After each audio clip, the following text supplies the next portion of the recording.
Evangelho de João, capítulo 3, versículos de 16 a 18. Porque Deus amou de tal modo o mundo que lhe deu seu Filho unigênito, para que todo o que crê nele não pereça, mas tenha a vida eterna. Porque Deus não enviou seu Filho ao mundo para condenar o mundo, mas para que o mundo seja salvo por ele. Quem nele crê não é condenado, mas quem não crê já está condenado, porque não crê no nome do Filho unigênito de Deus. Palavra da salvação. Comentário João 3, de 16 a 18. São João Crisóstomo.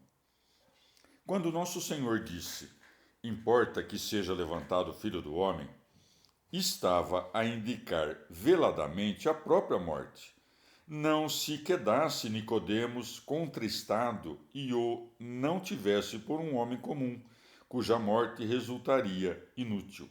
Nosso Senhor, pois, retifica-lhe o pensamento, ao ensiná-lo que o Filho de Deus será entregue à morte e que essa mesma morte tornar-se-á a causa da vida eterna. Porque Deus amou de tal modo o mundo que lhe deu seu Filho unigênito, para que todo o que crê nele não pereça, mas tenha a vida eterna. Como a dizer: não te admires de que me cabe o ser levantado na cruz em proveito da tua salvação, porquanto o Pai, que nos amou a ponto de entregar o próprio Filho nas mãos desses ímpios servos, assim houve por bem. Porque Deus amou de tal modo o mundo. Não podia nosso Senhor exprimir de maneira mais portentosa a grandeza desse amor, pois que estes dois extremos, a saber, Deus e o mundo, acham-se separados por infinita distância. Com efeito, aquele que é imortal, aquele que não tem princípio, cuja grandeza é infinita, esse foi quem amou os homens, formados a partir da terra e das cinzas, e tomados de incontáveis pecados. O que se segue exprime ainda mais fortemente esse mesmo amor. Com efeito, não entregou um servo, nem um anjo, tampouco um arcanjo, mas o próprio Filho. Tivesse vários filhos e dedicasse a sacrificar um deles, isto já seria prova de imenso amor. Mas nos entregou o seu Filho único, diz São João, portanto, seu Filho unigênito.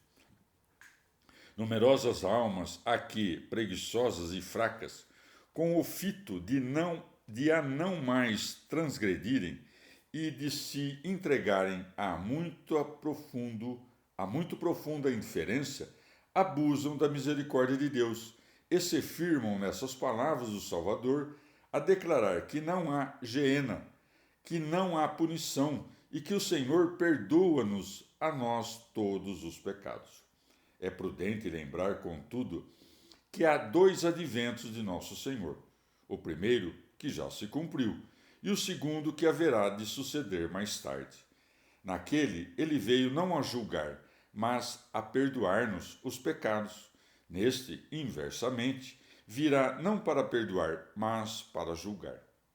Referindo-se à primeira vinda, asseverou-nos que não veio para julgar o mundo, porque compassivo não julga, senão que perdoa-nos os pecados, primeiro no batismo e em seguida na penitência. Procedera de modo diverso, todos os homens, sem exceção, haveriam perecido, porquanto todos pecaram e estão privados da graça de Deus. Romanos 3, 23. E não se fiassem, estivessem autorizados a pecar impunemente. Fala dos castigos reservados aos incréus. Já está condenado. E mais acima, quem nele crê não é condenado. Falava do que crê, não do que inquire. E quanto àqueles cuja vida é impura? São Paulo nos diz que esses tais não se podem contar entre os fiéis.